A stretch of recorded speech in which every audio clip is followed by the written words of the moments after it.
Ready? Good morning, folks. This is Judy at Green Pastures Farm. Today we're going to be talking a little bit about keeping leases. How do you once you get a land lease for grazing, how do you keep it?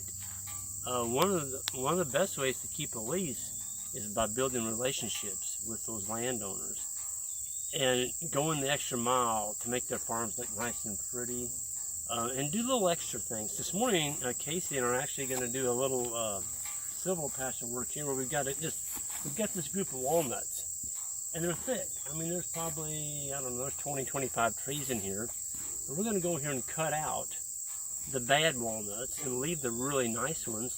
And then the ones we do leave, we're going to trim the limbs up so that we have a limbless walnut for, let's say, 10, 12 feet, so we have a veneer log, okay, on the first part of it.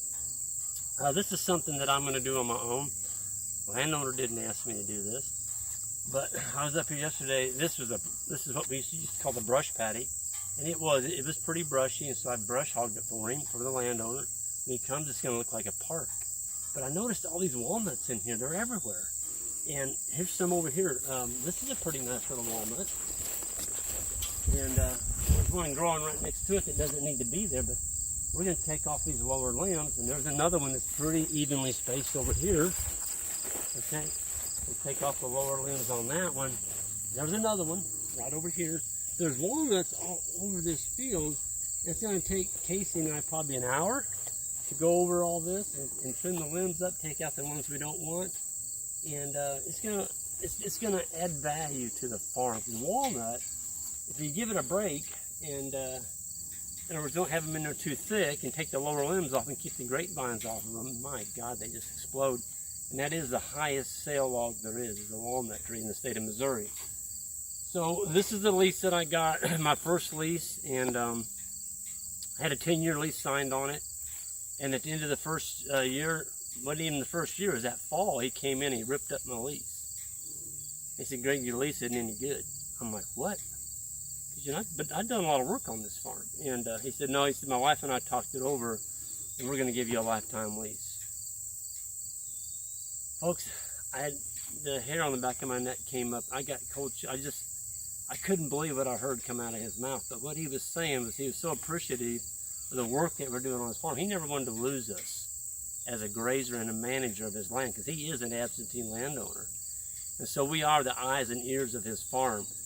And I think if you can get your hands on a piece of ground and treat it like it's yours, and do things that the landlord doesn't even expect of you, that's how you build good relationships. And today, Steve and Cindy, they look at us like family. We look at them as family. They are family. We've built this really nice relationship, and I'd do anything for Steve and Cindy, and they would do the same for me. And that's what you want. You want to build relationships, to hold on to this farm, treat it like you own it, because when you get a lifetime lease, you kind of do, okay? But it's been a really good relationship, and this is the farm that gave me you might say, the gumption to go after all the other ones. And today we've got 16 farms. There's 12 hooked onto this lifetime lease. Okay, we can just walk them from farm to farm to farm. So this was the centerpiece when we started out. And I'm just so ecstatic about the way this farm looks today. It sure didn't look like this. They were ready to sell the farm. That's how bad it was. And every time they came up here, it was just brush. That's all it was. Because it didn't have animals on it. Folks, the animals have done this. The sheep, the cattle, okay? Good grazing management, not overgrazing it, coming back when it's recovered.